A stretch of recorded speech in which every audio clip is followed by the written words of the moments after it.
Hi guys, it's Leah here with Home in Peace. We are working on our homeschooling prep. So my son is going into kindergarten and I am planning on homeschooling him.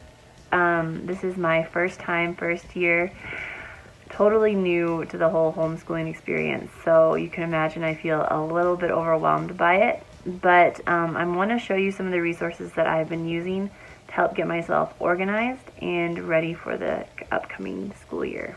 My first book that I've been using that has been informing most all of my thoughts is definitely this, I Saw the Angel in the Marble. It's by Chris and Ellen Davis. They have been really great. My mother-in-law and father-in-law actually went to Israel with these guys on the same trip. It was actually pretty neat. So basically this book has been really great about just laying it out.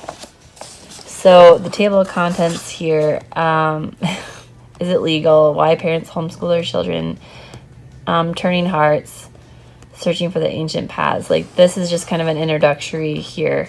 This is just kind of why you would homeschool, why people homeschool. And then it gets into the types of homeschoolers and the questions to ask and determining what your child needs. It's been really helpful. And then homeschooling teaching approaches. Not everything is the same. That's why I'm actually looking into doing this.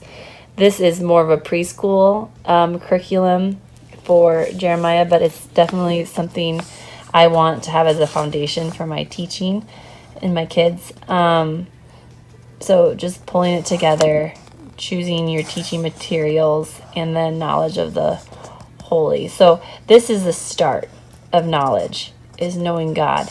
And so from there, I've just been working through these different chapters, and I think I am at this 77 right now. So just wanted to kind of give you guys a heads up of what. One thing that I'm learning from a blog that I'm reading is, let me get that roll for you. So it's Simply Be Wild and Free is the blog that I'm reading.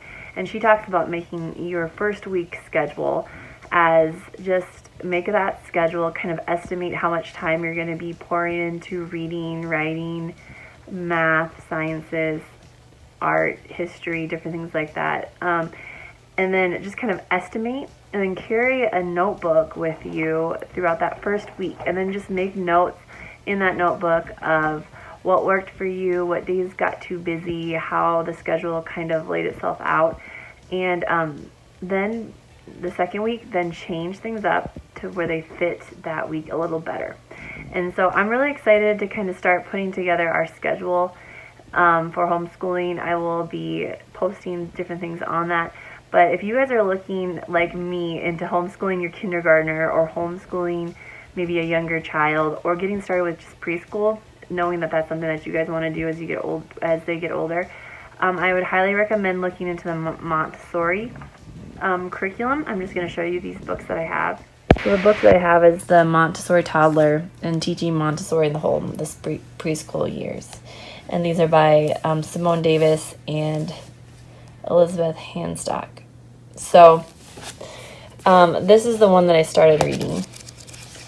And it's been good just to learn a little bit about the method and how it's basically really being in tune to the environment that your kids are in, and learning to instruct them as they show interest in things. And so just being really quick to then respond to those things. So being attentive, I think, is the biggest thing. And so obviously writing, tactile senses, and reading are the things we're going to start working on with homeschooling. So yeah. So, and the biggest thing I like this is that their biggest concern in the Montessori method is that we understand our child's abilities and capabilities and to meet them. The neat thing about this book is that it gives you examples of different things that you can do with your kids. And I love that. And then it also gives you just different things back here that you can copy in your copy machine, and just some how-tos on what to do for different activities for schooling. So, little activity things. So yeah, it's kind of fun. So the next book is this Montessori Toddler Parents Guide. It's beautiful. Like, it's just brand spanking new. It's so fun. I don't even want to use it yet.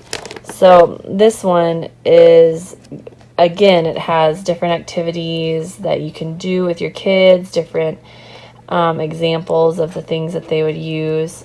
And I am such a fan of high quality, lasting items to have in our home. I don't like buying junk.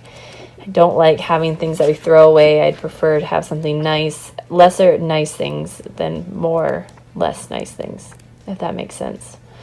So, yeah, I will give you an update when I get done reading these and kind of tell you what we're learning. And we will let you know how this year starts up. So, I've found on our trips and our drives to like really play up on those times when he says things or makes rhymes. And I've been also encouraging him, saying stuff like, oh man, that sign is really interesting. And just trying to encourage him to learn to read. So he likes it when I read to him, but it's been hard to get him to practice and memorize his letters and his sounds. He gets really frustrated. And so I found making it a game throughout the day has been really helpful. So on a trip we were going on a trip we were on, he started clapping on his lap. He said, clap, clap, clap on my lap. And I'm like, Jeremiah, did you know that you just made a rhyme? And so literally, oh my goodness, we did that the whole way.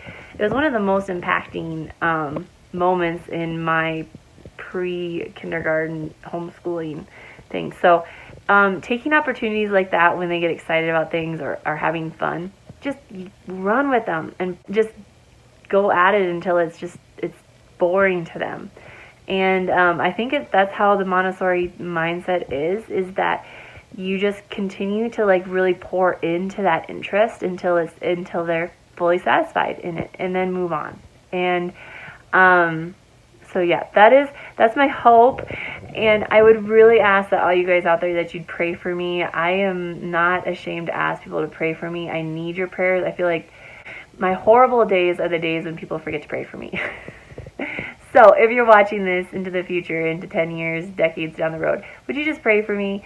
Pray for me. I will always take prayer. So yeah, thanks guys. I hope this is encouraging. Let me know, are you guys homeschooling? Are you keeping kids home? Are you using the public school system? Are they going to school? What are your guys' thoughts? I want to hear them in the comments below. So please, please, please. I have not heard from you guys in a while. So granted, if you watch this in a couple of years, you might see a few more comments down there than what I'm seeing today. So, okay. Take care, guys. Thanks for watching, and let me know what your thoughts are below.